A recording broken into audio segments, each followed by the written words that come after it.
Արկա քարտ չունեի, հատուկ եմ հանել, որպեսզի նաև խրախուսեմ մարդկանց։ Աշխատանքի և սոցիալական հարցերի նախարարն իր օրինակով փորձում է քաղաքացիներին խրախուսել արկա հայկական քարտ պատվիրել ու գործարքները դրանով իրականացնել։ Պատճառը հունվարի 1-ից ուժի մեջ մտած 2% հետվերադարձի ծրագիրն է, որից կարող են օգտվել միայն արկա քարտ ունեցողները։ Տարեվերջին հաստատված այս նորամուծությամբ կառավարությունն ըստ էության քաղաքացիներին ուղղորդում է փոխել քարտի տեսակը, համաշխարհային առաջատար Visa և Master քարտերից անցում կատարել տեղական արկային։ Այն, որ միջազգային հեղինակավոր ընկերությունների քարտերից օգտվողները Հայաստանում մի քանի անգամ ավելի շատ են, հաստատում է նաև պաշտոնական վիճակագրությունը։ Կենտրոնական բանկի տվյալներով 2025-ի երրորդ եռամսյակում Հայաստանի տարածքում Visa քարտերով կատարված գործարքներն անգամներով են գերազանցել արկա քարտերով իրականացված ծավալը։ Թողարկված արկա քարտերի քանակը նույնպես զգալիորեն փոքր է։ Նույն ժամանակահատվածում Հայաստանում շրջանառության մեջ է եղել ավելի քան 2.5 միլիոն Visa քարտ։ Արկա քարտերի թիվը 771 հազարի էլ չի հասել, մոտ 3.3 անգամ ավելի քիչ։ Արսեն Թորոսյանի հրապարակման մեկնաբանությունները վկայում են, Facebook-յան օգտատերերը թացը չորից տարբերել են։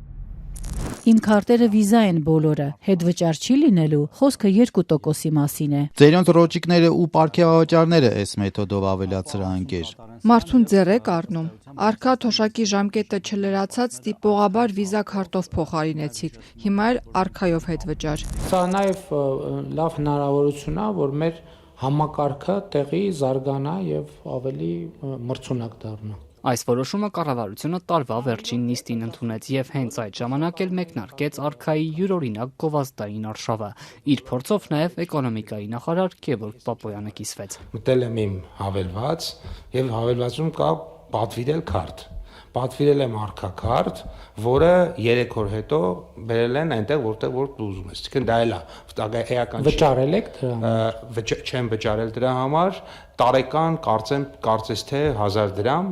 քարտի համար վճարման ծախս կա կամ 1500։ Կառավարության այս նիստի ընթացքում նաև սկալ ներկայացրին արկա քարտերի սպասարկման վճարները։ Այն իրականում տատանվում է տարեկան 2000-ից 5000 դրամի սահմանում։ Ավելի մատչելի առաջարկներ գտանք միայն մի քանի բանկերի կայքերում։ Արդյոք գործադիրի այս քայլը հակամրցակցային չէ միջազգային խոշոր երկու ընկերությունների նկատմամբ։ Ինչու է պետությունը տարբերություն դնում նրանց միջև, ընդունելով մի որոշում, որը ենթադրում է, որ մարդիկ իրենց Visa ու Master քարտերն արկայով փոխարինեն։ Visa-ն ու Master-ը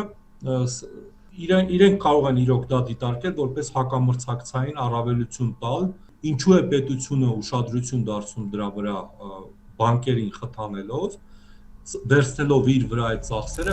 Ֆինանսական եւ բանկային համակարգում աշխատանքի երկարամյա փորձ ունեցող Արթուր Ղազարյանի կարծիքով կառավարության այս որոշման իրական շահառուները ոչ թե քաղաքացիներն են լինելու, այլ բանկերը։ 26 տարվա պատմություն ունեցող արկայի բաժնեմասերի 55%-ը տնօրինում է գլխավոր դրամատունը։ Մնացած 45%-ը պատկանում է այժմ գործող 17 առևտրային բանկերին։ Ղազարյանի գնահատմամբ պետական ֆինանսների տեսանկյունից սա արդյունավետ չի լինի։ Պետությունը խթանում է արկա քարտերը տարածում է բանկերին ու այդ գումարը ի վերջո գնում է բանկերին ու գումարած արքան էլ է կատարում ծախսեր, պետությունն էլ է կատարում ծախսեր, ում հաշվին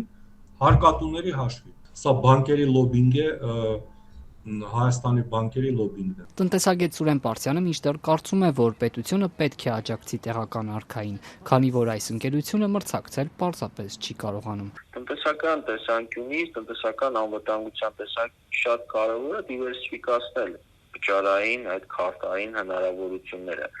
Մեր տեղական քարտը արկա չունի այդ մրցակցային առավելությունները, որ կարողանա մրցակցել այդ խոշոր քարտերի հետ, եւ պետությունը պետք է աջակցի այս առումով։ Այս թեման անցած տարի վարչապետի ոչ ճշգրիտ հայտարարությունից սկսվեց։ 2026-ի պետական բյուջեի քննարկումների ընթացքում Նիկոլ Փաշինյանը հայտարարեց, թե բոլոր քաղաքացիները հետ վճար կստանան։ Ավելի ուշ պարզվեց, որ հնարավորությունից միայն արկա քարտ ունեցողները կօգտվեն։ Մենք այս տարին ներդնելու ենք